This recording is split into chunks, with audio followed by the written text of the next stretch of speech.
Olá, o CNJ Entrevista começa agora e você vai acompanhar assuntos da justiça que impactam no seu dia a dia em um bate-papo com personalidades do mundo jurídico. Em setembro de 2017, o ministro do Tribunal Superior do Trabalho, Aloísio Correia da Veiga, tomou posse como conselheiro do CNJ.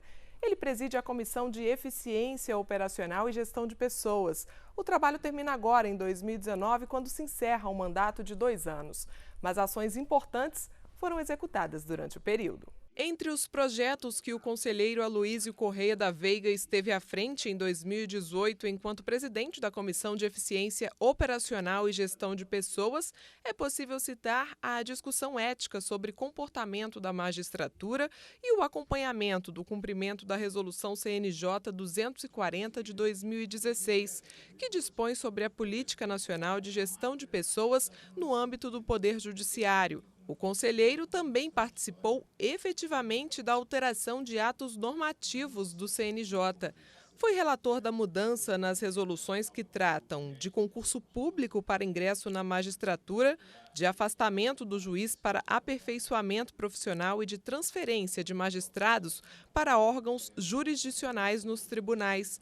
O conselheiro também deixou sua marca sendo relator na discussão sobre a edição de novos atos normativos sobre a regulamentação do vitaliciamento de juízes de primeiro grau.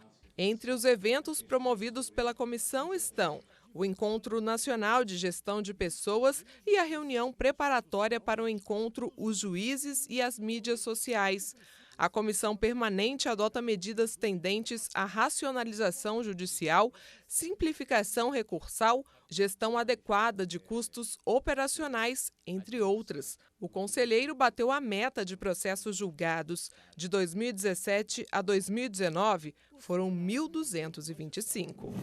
Nós vamos agora conversar com o conselheiro Aloísio Correia para saber mais detalhes desta trajetória no CNJ.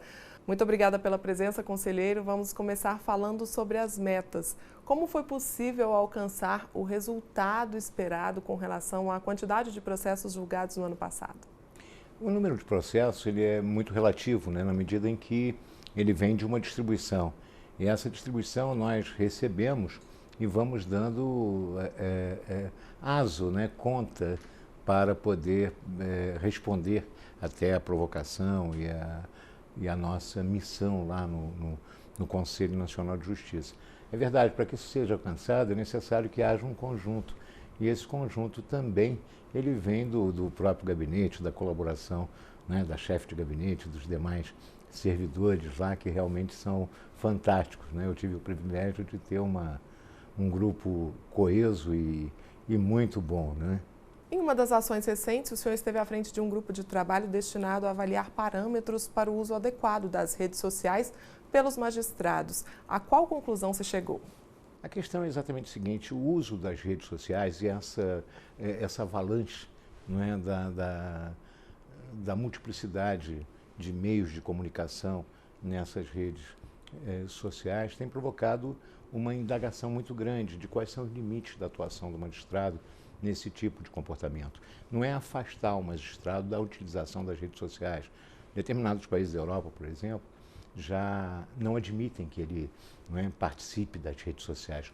Não é o caso, não é o nosso caso. O princípio da liberdade de expressão ele tem que ser preservado porque é um direito constitucional. Mas é verdade, o juiz exerce uma função de Estado e ele representa o Poder Judiciário.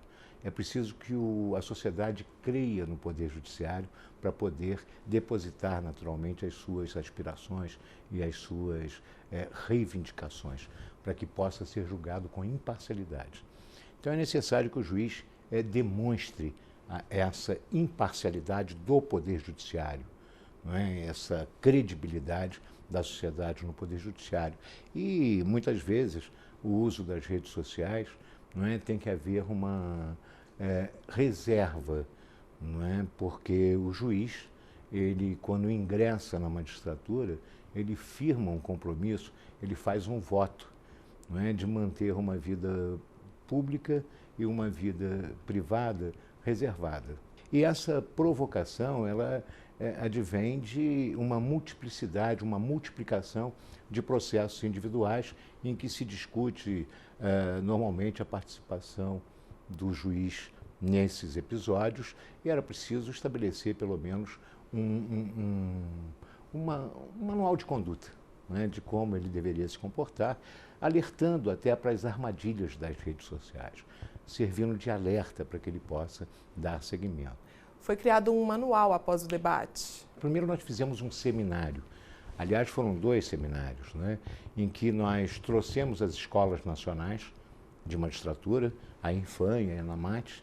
A ENAMAT é a trabalhista e a Infam a da Justiça Comum, ligada ao Superior Tribunal de Justiça. E ambas as escolas nacionais tiveram uma participação importante nesse sentido, para criar um mecanismo que pudesse dar ao juiz condições de ele enfrentar essa novidade. Além das escolas nacionais, participaram desse seminário os corregedores de todo o país, não só da Justiça Estadual, como da Justiça do Trabalho, Justiça Federal, enfim, vieram para exatamente contribuir com uma história de como eles deveriam também se portar e agir com relação às reclamações que viessem contra seus juízes. E esse seminário tinha um objetivo de nós criarmos um mecanismo ou um documento final que tivesse um caráter pedagógico e também disciplinar. E esse teria o resultado.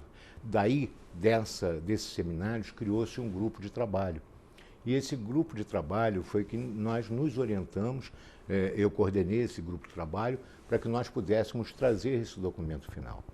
E aí, como um processo de comissão, foi feito o meu voto, né? Eu fiz o voto no sentido de adotar essa proposta de resolução e foi encaminhado ao plenário, que iniciou o julgamento, e naturalmente vai ser continuado assim que houver uma pauta liberada para tanto. E quais as principais orientações constantes nesse manual? É possível citar uma ou duas? Exatamente. Ela tem 3 fases. A primeira delas é uma recomendação de como ele deve atuar com relação às redes. Exercer naturalmente a sua atividade dentro de um princípio de liberdade, mas com prudência e serenidade. E as vedações. As vedações são exatamente aquelas que a lei já determina. O juiz não pode se manifestar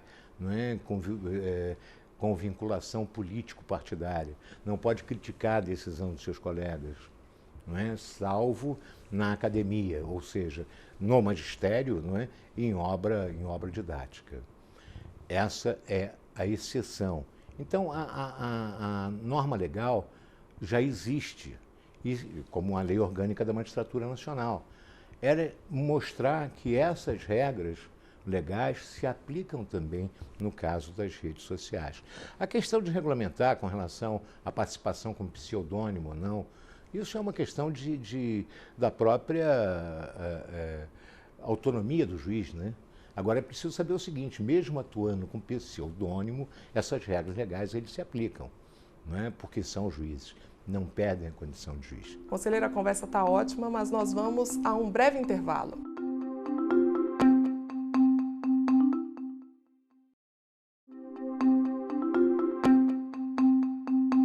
Estamos de volta com o conselheiro Aloísio Correia da Veiga para um balanço destes 2 anos de gestão. Conselheiro, vamos falar agora sobre outro tema importante, que é a Resolução 75. Em junho do ano passado, o CNJ promoveu uma audiência pública para debater as questões relacionadas às mudanças para ingresso na magistratura. Quais foram os resultados dessa audiência pública? Na realidade, é uma aspiração. A Resolução 75, ela já tem 10 anos e ela, naturalmente, nesse período, ela teve uma eficiência comprovada no sentido do recrutamento do juiz. E a questão do recrutamento do juiz, ele passa por diversas mudanças, E essas mudanças diz respeito exatamente às épocas em que são feitas. O concurso público ele tinha uma característica. Inicialmente, as provas eram todas provas objetivas.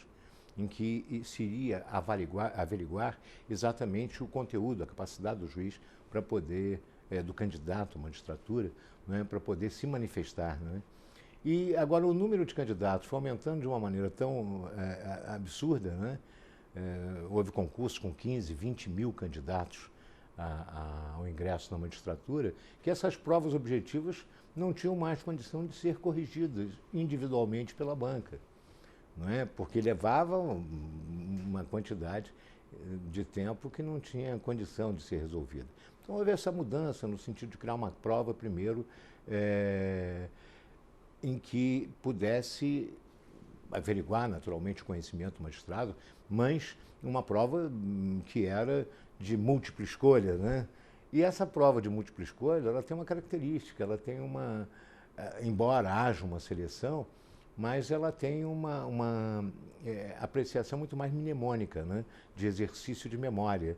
E isso privilegiava aqueles que estavam recém-saídos dos bancos das universidades e aqueles que paravam, de fato, da atividade normal da vida para estudar durante 4 anos, né, seguidos, para poder enfrentar um concurso público dessa qualidade, com 6 fases e tudo mais. Então é preciso que nós procuremos agora, né, estabelecer uma boa prática, um melhor critério de seleção, para que a gente possa poder recrutar juízes vocacionados para a magistratura. Porque a função de julgar, ela tem uma característica, é um sacerdócio, é uma dedicação absoluta e permanente para a vida. A audiência pública foi exatamente para saber a manifestação da sociedade de que juiz nós queremos, de que juiz nós precisamos. Agora, como vamos recrutá-lo? Qual é a forma de eu melhor exercer, não é, a avaliação desses juízes? E quais são os requisitos que nós vamos implantar para isso? É esse o desenvolvimento de todo o trabalho, não é, até atingir algo ideal. Neste fim de mandato como conselheiro, fica então a sensação de dever cumprido, né? Realmente foi uma missão agradável, né? Porque, na realidade, o Conselho Nacional de Justiça, não é, que veio com a Emenda Constitucional 45, ele trouxe uma nova realidade para a magistratura. E a função do Conselho Nacional de Justiça é muito maior do que o julgamento dos processos disciplinares, das reclamações disciplinares. É preciso que o Conselho Nacional de Justiça possa desenvolver cada vez mais políticas públicas de aperfeiçoamento do Poder Judiciário, porque, na realidade, o destinatário é a sociedade. Então, nós precisamos de um judiciário que tenha a força, né, da autoridade, que tenha, naturalmente, uma estrutura e que possa responder com atualidade, não é, em tempo real, às provocações que lhes são feitas, buscando exatamente uma harmonia na sociedade e uma paz social. E esses 2 anos, não é, que é o prazo do mandato, que é o tempo do mandato, ele passa muito rápido. E para mim foi uma agradável missão que eu estou chegando agora ao término do mandato, mas com uma sensação muito boa de que valeu a pena. Muito obrigada pela entrevista, conselheiro. O CNJ Entrevista termina aqui. Na semana que vem, a gente volta com mais uma edição inédita do programa na quarta-feira, às 8h30 da noite. E não se esqueça, o programa tem reprises. Na quinta-feira, às 7h15 da manhã, na sexta, às 7 horas da manhã, no sábado, às 5h15 da tarde e na terça-feira, às 7h30 da manhã. Muito obrigada pela audiência e até o próximo programa.